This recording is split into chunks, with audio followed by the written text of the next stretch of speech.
और एक जो है कुछ भी नहीं है, फेथ है, अक़ीदा है। मैं अक़ीदे की लॉजिक का कायल नहीं हूँ। मुझे आप इस्तिदलाल से, लॉजिक से, रीज़न से समझाइए, मैं मानने को तैयार हूँ, मेरा क्या नुकसान होगा। लेकिन ये कि अक़ीदे पे मैं नहीं जा सकता हूँ। अक़ीदे का मतलब है कि तुम ये मान लो, सवाल ना करो, ये नहीं। आप सारी बातें करके, बड़ी साइंटिफिक बातें करके एक जगह जाके खुदा के हुदूद पे रुक जाते हैं, सरेंडर कर देते हैं। मैं सरेंडर करने को तैयार नहीं। That's all. जी, ये आगे सर बैठे हुए हैं, इनको माइक दीजिए। भाई वो आप पूछना चाह रहे थे ना भाई? हाँ, नहीं मैं ये, थैंक यू जी। आपका नाम? आसिम इफ्तिखार।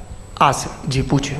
सर, जावेद सर से सवाल है कि आपने अपने माइक थोड़ा करीब है। अपने क्लोजिंग स्टेटमेंट में ये बात कही थी कि मज़हब का जो फ्यूचर है वो ज़्यादा दिन नहीं जाने वाला है, लेकिन मैं देख पा रहा हूँ कि जो ऑक्सफोर्ड यूनिवर्सिटी की एक स्टडी है 2011 में हुई है, जिसके 50 एकेडमिशियंस ने इसको अंजाम दिया था, उसमें वो ये कहते हैं कि जो फेथ इन गॉड है वो इनबिल्ट है ह्यूमन नेचर के अंदर, जिसको हम कहते हैं फितरत के अंदर शामिल है वो।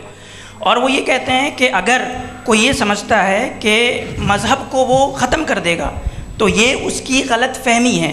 तो आप इसके बारे में, इस स्टडीज़ के बारे में क्या कहते हैं? ठीक है, मैं उनसे एग्री नहीं करता हूँ।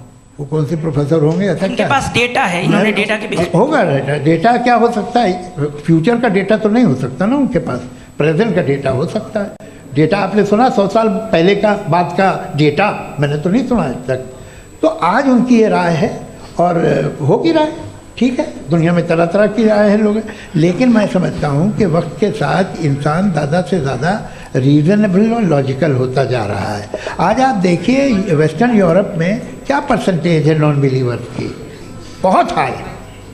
वहाँ चर्च खाली पड़े होते हैं। तो अल्टीमेटली तो इंसान कोई ऐसी बात बहुत अरसे तक नहीं मान सकेगा, चाहे गलत या सही, जो उसे, उसके दिमाग को, उसके जहन को, उसकी लॉजिक को अपील न करे। वो कह रहे हैं तो ऑक्सफोर्ड के होंगे तो कैम्ब्रिज के होंगे, तो मुझे क्या लेना देना। उनका डेटा मुस्तकबिल का नहीं हो सकता है। जी। दीपक, हाँ पूछिए। मैं आऊँगा, अभी पीछे की साइड भी आऊँगा, माइक वहीं भेजूंगा 2-3 साल के लिए। जी जावेद साहब, आपसे सवाल है। नमस्ते। अरे भाई सर, अगर आप ही लोग को तय करना है तो फिर 200 लोग तय कर लें। ये एक साहब नहीं sir, please don't do this sir. Everybody has a right sir, but we can only take selected questions.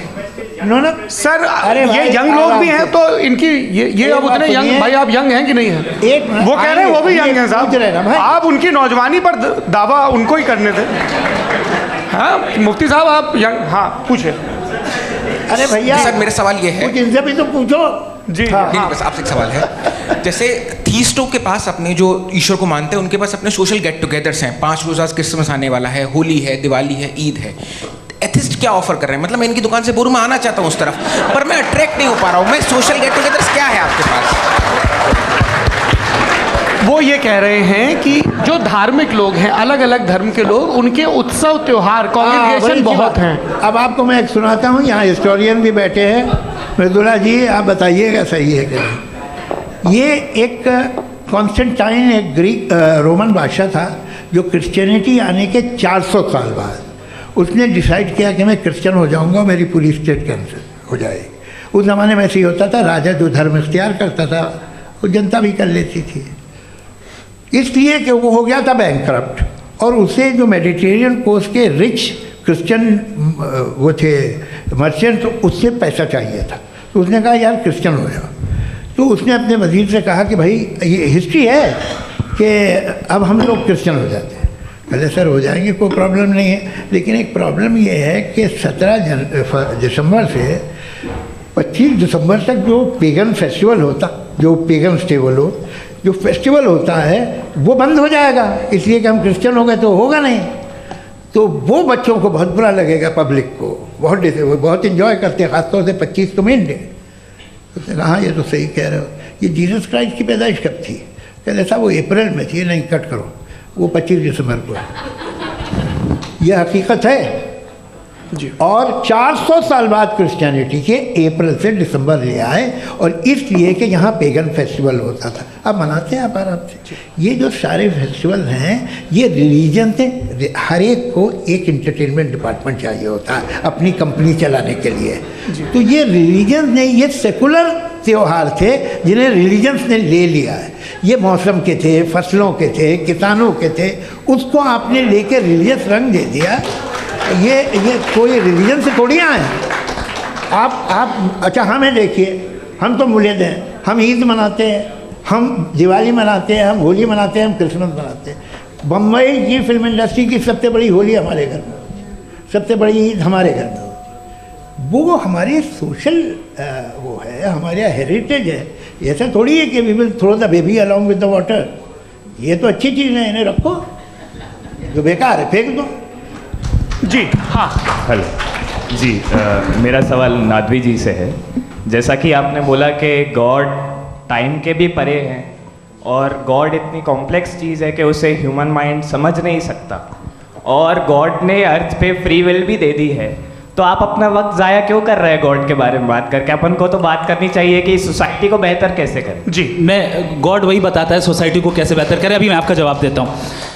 आपने कहा कि टाइम पे वो एग्जिस्ट नहीं करता, सो मेरा सवाल ये है कि जैसा आपने बोला कि गॉड बहुत ही कॉम्प्लेक्स चीज़ है। मैंने कहा ही नहीं कि कॉम्प्लेक्स है, तो आपके अल्फाज हैं। कॉम्प्लेक्स का लफ्ज गॉड के लिए सुइटेबल नहीं है। क्यों? क्योंकि कॉम्प्लेक्स वो चीज़ें होती हैं जो ऑब्जेक्ट हो। God is not an object जिसको आप इंस्ट्रूमेंट के जरिए लेबोरेटरी में जाके टेस्ट करें, oh it's very complex. No, वो कोई कार का इंजन नहीं है। मेरा वो फिलोसॉफिकली नेसेसरी बीइंग ऐसी बीइंग है जो सिंपल बीइंग है। हाँ, आप उसको मुकम्मल तौर पे उसकी तमाम हिकमतों को जान ले और हर चीज़ को जान ले, ये पॉसिबल नहीं है, क्योंकि वो ऑल वाइज है, आप ऑल वाइज नहीं है, और वो खुदा है, वो आपको सारी चीज़ें बता दे, ये ज़रूरी नहीं। मेरा सवाल ये नहीं था, मेरा सवाल ये था कि जब गॉड इतना परे है इस दुनिया से कि उसने अर्थ पे फ्री विल भी दी है, हम सब ह्यूमंस की फ्री विल है, और जो सोसाइटी में हो रहा है वो अपन लोग डिसाइड करेंगे, तो अपन लोग डिसाइड नहीं करेंगे ना, अपन लोग डिसाइड नहीं करेंगे।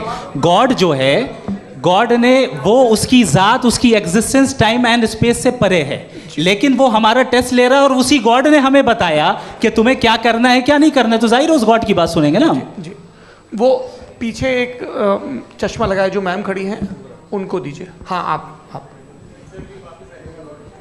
जी जी बिल्कुल आएंगे। देखिए मैं कोशिश कर रहा हूँ सब तरफ जाने की। हाँ, उनको दीजिए माइक। जी, हेलो सर, मैं ओमनी प्रेजेंट नहीं हूँ, टाइम पाबंद हूँ, और जहाँ तक कोशिश कर सकता हूँ करूँगा। जी, अपना नाम बताइए। मेरा नाम उर्सुला है, मैं दिल्ली यूनिवर्सिटी की एक स्टूडेंट हूँ और मैं स्टूडेंट फेडरेशन ऑफ इंडिया से हूँ।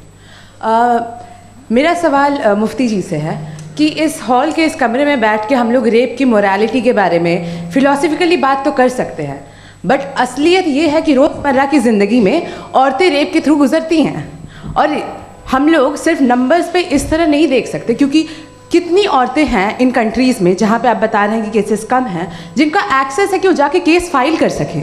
कितनी औरतें हैं जो जिनको काम करने की आज़ादी है उन कंट्रीज़ में। यूरोप में ये आज़ादी आ गई, यूरोप में ये रूल्स आ गए, तो हम आज उसके बारे में बात कर पा रहे हैं। जी, जवाब। आपने ये कहा कि कमरे में बंद होकर हम लोग इस पर फिलोसफिकली बात कर सकते हैं, लेकिन हकीकत में क्या हो रहा है, वो ग्राउंड लेवल पे क्या हो रहा है जो बहुत गलत हो रहा है, और वो सफ़र कर रही हैं। आई एग्री, बहुत गलत हो रहा है, और जो गलत हो रहा है उसको हमें रोकना है। और क्यों रोकना है, वो गलत क्यों है? हमारे पास इसका ऑब्जेक्टिव फाउंडेशन है, इनके पास उसका ऑब्जेक्टिव फाउंडेशन नहीं है। मैं ये कहना चाह रहा हूँ कि जहाँ पे भी जुल्म हो रहा है, जहाँ पे भी औरत पे जुल्म हो रहा है, या उसकी इज्जत लूटी जा रही है, या उसे तकलीफ पहुँचाई जा रही है, और सिर्फ औरत नहीं, किसी इंसान के ऊपर भी जुल्म हो रहा है, तो उसके खिलाफ खड़ा होना, ये मॉरलिटी हमारे पास गॉड के पास से आई है। वरना जावेद साहब तो कह रहे हैं कि जो है मेजॉरिटी डिसाइड करेगी, तो मेजॉरिटी तो कभी भी बदल सकती है।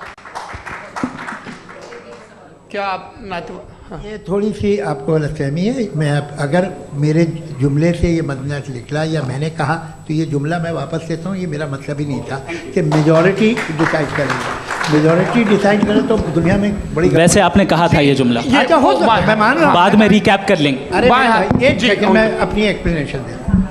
मुनासिब बात यह है कि हम सब के सब दिल में जानते हैं कि क्या अच्छा है क्या बुरा है, हमें पता है अच्छी तरह से। जो लोग बुरे काम करते हैं उन्हें भी मालूम अच्छा क्या है।